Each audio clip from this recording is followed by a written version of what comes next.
So I don't know which one's the exhaust and which one's the intake. The directions were absolutely horrible. Do you think that the intake would be near the fuel thing? Yeah, it'd make more sense.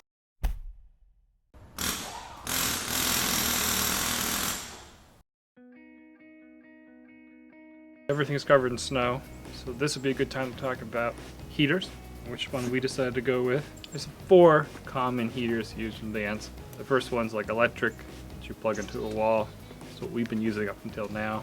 Works pretty well, but only if you have an outlet available. The second kind is a propane heater, which has a propane bottle mounted somewhere inside or underneath. Feeds like a little forced air propane heater. Third kind is like a wood stove, one of those little cute mini wood stoves you see in all the Instagram photos. Fourth one is diesel or gasoline heaters that are designed to run off the main tank of the vehicle. This one's a diesel heater actually, and we have a gasoline van, so we're going to add a separate tank to run just the heater off of, because it made more sense, and I didn't want to drop the fuel tank to install a pickup because everything's a little rusty and a little old, and that would just snowball into a huge project. We're going to install this diesel heater. It's kind of a copy of like an Esbar, one of the ones off of eBay, made in China. I've heard good things about them. They need some tweaks here and there, but for $100 versus $1,000, we'll give it a shot. So there's only a few components with these heaters. You got the actual heater unit body itself. It's flipped upside down here. So you cut a hole in your floor, install this plate. These 2 tubes and this fuel fitting will actually stick through the floor of your van. So all the exhaust and intake air is all underneath, while this is on the inside doing the heating. That way there's no fumes or anything like that can back up. One of the other components, major components, is this fuel pump. So this is actually like a metering device, so it'll sit there and just kind of squirt a little bit of fuel into the heater as it burns. And these do make like a ticking noise when they're running. So you want to mount these underneath. You don't want to mount them like by your pillow or something. And this comes with like a little insulated bracket to kind of make it quieter. So mount this like underneath, definitely. And the final part is a controller. The one we purchased has the electronic controller, which was important because it gives you information such as error codes and things like that. So you get, if you do have an issue, you can kind of help diagnose it that way. So we're gonna bench test everything out here just to make sure everything's working, and then you can get a better idea of how everything is plumbed and wired up without being all cramped underneath the van. So this is the harness that came with it. Got the positive wire here and the negative wire, negative connection here. They're pretty hefty 16 gauge wires because this thing, when it's lighting, it uses quite a bit of electricity, but when it's running it doesn't use too much, so that's why it has to be mounted pretty close to the battery or with a pretty heavy gauge cable. Connect everything together.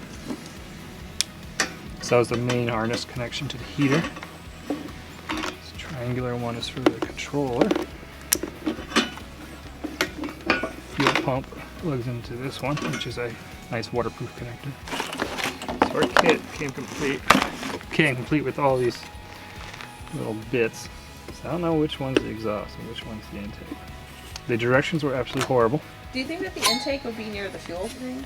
Yeah, it'd make more sense. Andy actually ended up using the Esbar installation instructions because these ones were so bad. There's a link in the description for those instructions. So I think we concluded that this is the air intake, this is the fuel inlet fitting, and this is the exhaust. Let's cut some of this nylon tubing that came with the kit. It came with a ton, so we're not going to use all of it. Another rubber hose. And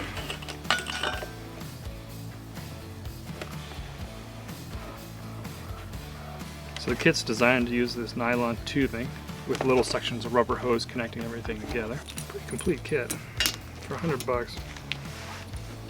Or was it 110? I don't remember. I think it was 110. You got it. Take the pump, there's going to be an arrow.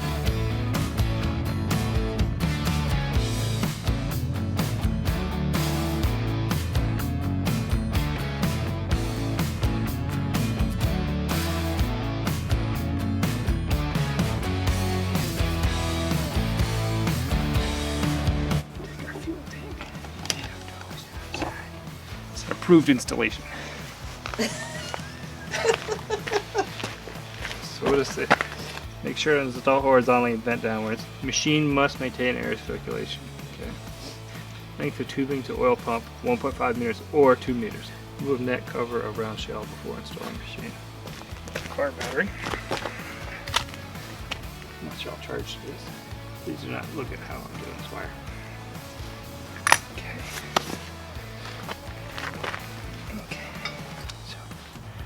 So, the display is turned on. You can see it. We got the same problem that a lot of these units have. So when I first powered up, the fan wouldn't spin. I kind of heard it spin a little bit. So a common problem with these is the fan moves and bounces around in shipping and starts rubbing on the housing. So we're gonna pop the top cover off and take a look. That did it. Just thread off. This top cover pops off. See how it's hitting there.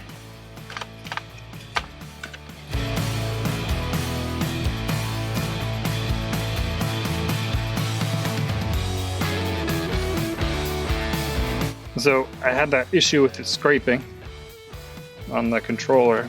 The fan pushed in, scraped in the controller. So I warmed it up a little bit with my hands, and then I just pulled on it until the fan hub was flush with the end of the shaft, which is what I assume where it needs to be, because then they could just press it on. And it spins nice and freely. Let's put it back together. Put it back together, make some heat. Fan's powering up. It says the glow plug is on. There's a little glow plug indicator. Fan's on. And very soon we'll see like a little pump icon come on in the corner. Which means that, oh, I hear it. See now you see the pump icon? Oh yeah. I like to see the fuel. Oh yeah. It's moving now. So apparently it takes a couple tries, because it's eventually going to air out because it hasn't lit the right amount of time. So I gave up.